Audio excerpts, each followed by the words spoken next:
One of the biggest things that helped me overcome anxious attachment was dealing with and healing the inner child. Hi, I'm Amy and welcome back to my channel.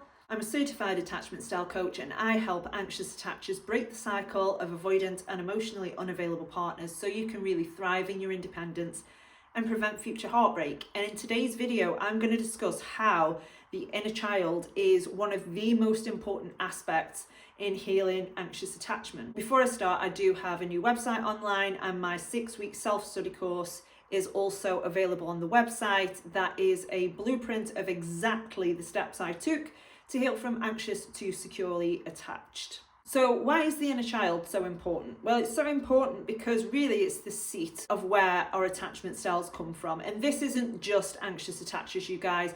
Every attachment style, even secure, will have an inner child, and based on your childhood experiences, your attachment style is developed as a survival strategy.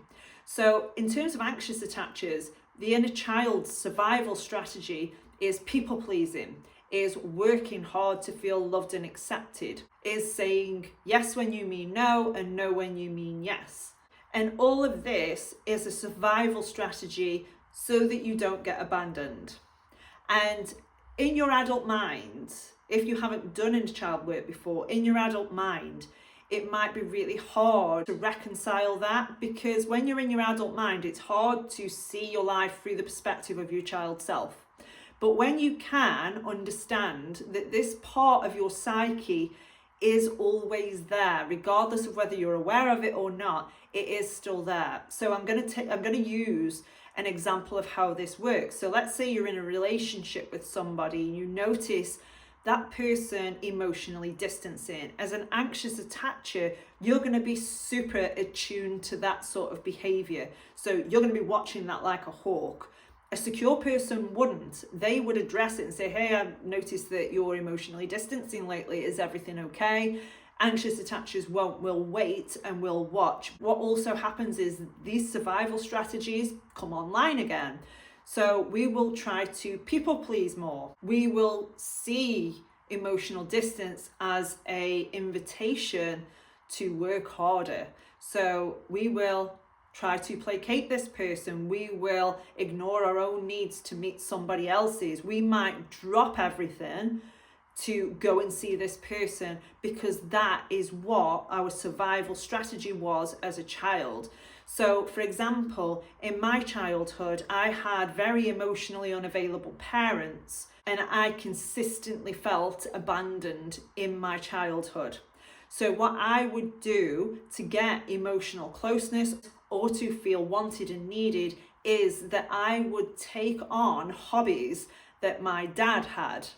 And that involved being quite tomboyish, being quite into sports when I was younger, so that he would be interested in what I was doing. Because when I was playing with dolls, he wasn't interested. In my child mind, I thought, right, if I do what he likes, I will get the love and attention that I crave.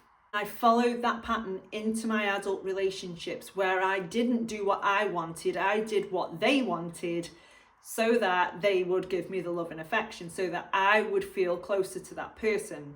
So in order to heal that, I had to really sit with this fear of abandonment that was driving this behavior in the first place. I had to start to be there for myself, for that inner child again. I had to sit with that part of me that was still so terrified of being abandoned by the person that I love, and start to reassure it, start to really spend time with it, and also offering it the protection that it didn't get as a child. Because oftentimes your attachment style isn't just what did happen, it's things that didn't happen that should have happened.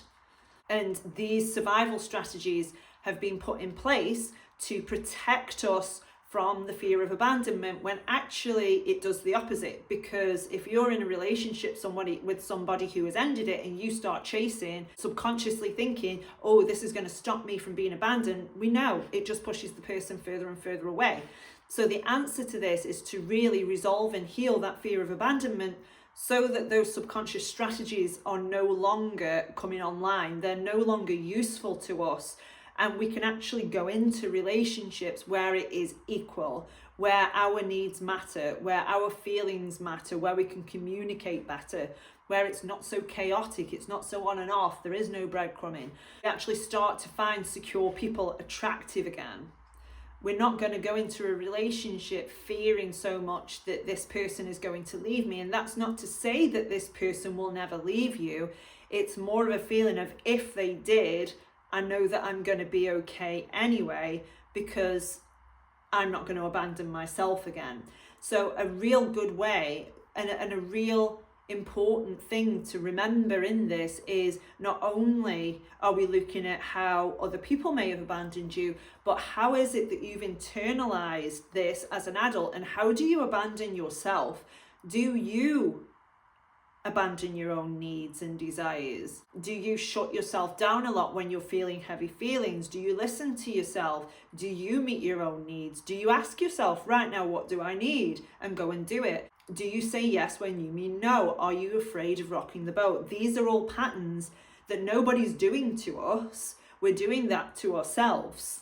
And as I've said in previous videos, when the bar is set low, yes, you won't accept poorer treatment than where the bar's set, but with anxious attachers, the bar's already set low. So anybody who shows us a breadcrumb of love and affection, that's good enough. That's enough for us to invest, for us to chase, for us to keep going with it.